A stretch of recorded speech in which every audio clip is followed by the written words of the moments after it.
guys, so in this video we will be learning about an atom. So let's get started. So today we are learning about atoms. So what is an atom? See friends, here it is given about the diagram of an atom. So let us know what is an atom. So atom is basically the fundamental particle, the smallest particle, which could be divided into subatomic particles, but it is the majorly the most smallest particle, which is there in everything. You take the air, you take yourself, or anything that is around you, or even you don't know many things, but even that consists of atom. Everything consists of atom. You are made up of atom, and the place where you are standing, sitting, everything is made up of atoms. So let's learn in detail what is an atom. So the atom is the smallest unit into which matter can be divided without the release of electrically charged particles. So the smallest unit of matter is atom. There are four states of matter, as you know: water, that is liquid, solid, gas, and plasma. It can be divided. It is the smallest unit of matter which can be divided without the release of electrically charged particles, and most of the atom is of empty space. As you can see, friends, here over this diagram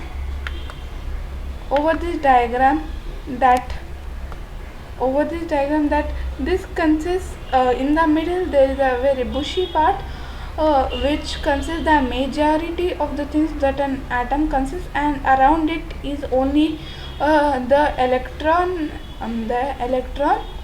which is orbiting it.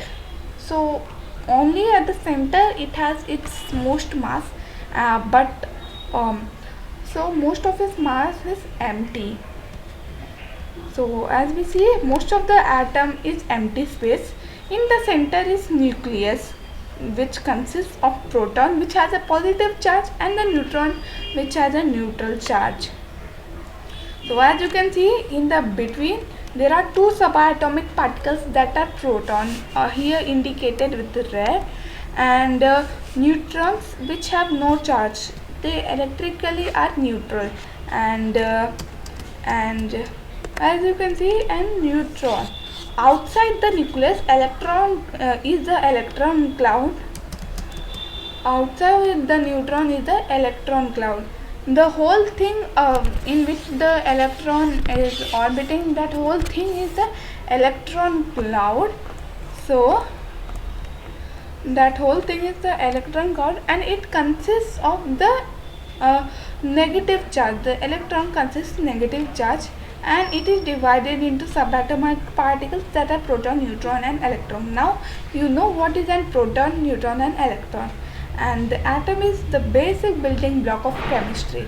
Not necessary for chemistry, you will also need it in physics and biology, but it is the basic building block of it. So now I think you know properly about the structure of an atom. The center part is consisting the nucleus, which has the proton along with the neutron, and the outer part has the electron, which is very lighter, and hence it makes the cell electrically neutral. So let's learn about the history of atom. For knowing about the atom, many scientists and physicists worked hard. And so let's know how was the atom actually discovered. It required many physicists, but some gave major contributions, some minor, but everybody's contribution was there. So first, the thing of atom was search of atom was started since the time of 400 BC, when Democritus believed that everything consisted of two things, that is atoms and the void, the space. So he coined the term atoms from the Greek word atomos, meaning indivisible. He showed it with an experiment that he took an object, for instance, that is an apple, which he cut into very small pieces and said at one point it would be uncuttable. Though he couldn't say when would it be uncuttable, but at one point it would be uncuttable. And so to to tell that thing, he gave that term as atomos, that means indivisible. And so he believed it like that. And Democritus also believed that atoms were uniform, solid, hard, indivisible, incompressible, and indestructible, and they moved in infinite numbers through the empty space until they stopped. Differences in atomic shape and size determined the various properties of matter. He argued that matter was subdivided into indivisible and immutable particles that created the appearance of change when they joined and separated from others. Atoms Atoms actually created compounds when they joined and separated from others, and yes, it was true that what Democritus stated. But this statement that it was solid and it was hard and it was indivisible, that was wrong. But he gave the major idea that led to the discovery of atom, and he also coined the term atomos that we use still now. Not atomos but atoms, which he only coined. And so the next chemist, the chemist who contributed to the discovery of atom is Antony Lavoisier, who worked in the research of atom from 1743 to 1794. And a later breakthrough in the discovery of the atomic model came through the work of French chemist Antony Lavoisier, who through a series of experiments found that the total mass of a product and reactants in a chemical reaction is always the same. He carried out several experiments to tell that the total mass of the products that are used and the reactants after using is always the same, and thus there is no destruction or addition of any type of atom. So this led to the theory of the law of conservation of mass, that atoms couldn't be destroyed ever. This led to the theory, and this was a crucial breakthrough in the work of atomists in confirming that matter was made of, as it was proved that atoms are not created or destroyed when a reaction happens. Atoms were indestructible. And so by the law of conservation of mass and his theory, it was confirmed that atoms are indestructible. And next came our chemist John Dalton. In 1810, he published his about his research about atom. Dalton's atomic theory was the first complete attempt to describe all matter in terms of atoms and their properties. He tried to group the total matter as atoms and their properties. And in first part of his theory, he states that all matter is made of atoms. All matter is made of atoms which are indivisible. The second part of the theory says all atoms of a given element are identical in mass and properties. Yes, all elements of a mass are identical in mass and properties. An element consists the same thing, but compounds do not. But compounds are different. So his second theory was true, but his first theory was partly not true, because atoms are divisible into subatomic particles, as we know, protons, neutrons, and electrons. And so the next chemist that we are going to learn about is J.J. Thomson. And J.J. Thomson discovered about the electron. He is mainly credited to find the electron. And in 1903 he proposed a model of atom consisting of positive and negative charges present in equal amounts so that an atom would be electrically neutral. As we know, atom is electrically neutral. So in his atomic theory he proposed that an atom consists of positive and negative charges present in equal amount. If it's not in equal amount, it's an ion, but if it's in equal amount, that's an atom. And so he in his atomic theory this was proposed, and his model of atom was a bit different than that of the real atom.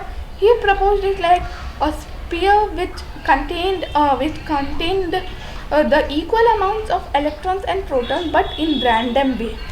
So he proposed that atom was a sphere, but positive and negative charges were embedded within it. Thomson's model came to be called the plum pudding model or chocolate chip cookie model. It was famously known as plum pudding model. And modern scientists understand atom consists of a nucleus of positively charged protons and neutrons with negatively charged electron orbiting the nucleus. Yet Thomson's model is very important because it introduced the notion that an atom also consisted of charged particles, that is the electron. So J.J. Thomson is credited with the discovery of electron, the negatively charged particle of an atom. So next we are going to learn about the chemist Ernest Rutherford. So according to his atomic model was very similar to than that of the modern ones. So his atomic theory went like the positively charged particles and most of the mass of an atom was concentrated in a very small volume, and he called this region of atom as nucleus, as termed. He published these papers in 1911, and so according to his atomic model, it consisted of the positively charged particles and neutrons in the center, which was a very concentrated small volume in it. And this he stated as nucleus, the term which is still used now. And Rutherford model proposed that the negatively charged electrons surrounded the nucleus of an atom, and that the atom is mostly of empty space with nearly all of its atom concentrated in a tiny central nucleus. The nucleus is positively charged and surrounded at a great distance by the negatively charged electron is negative. So in majorly we can take it as it was a electrically neutral. The cell was electrically neutral, and Ernest Rutherford gave the most accurate atomic model. And next comes the Robert A. Millikan, who in 1910 discovered a fundamental electric charge, the charge of an electrode that was negative. Ernest Rutherford didn't know that there was a negative charge, but Millikan did discover that. And he discovered the elementary charge of an electron using the oil drop experiment, and it goes like: there was an oil spray or the atom and the atomizer which sprayed some electrons, and they were electrically charged plates, and through first it went to the positively charged electrical plate, and there was a tiny hole between it, and the electrons passed through it in a line wise, and it dropped like this. And through the between of the space when they dropped, there was an ionizing radiation or a source of X-ray and a viewing microscope, both at the same line, so that the person who is seeing using the microscope can see that. And he, through this oil drop experiment, he proposed that the charge of an electron is negative. And so this was the history of atom.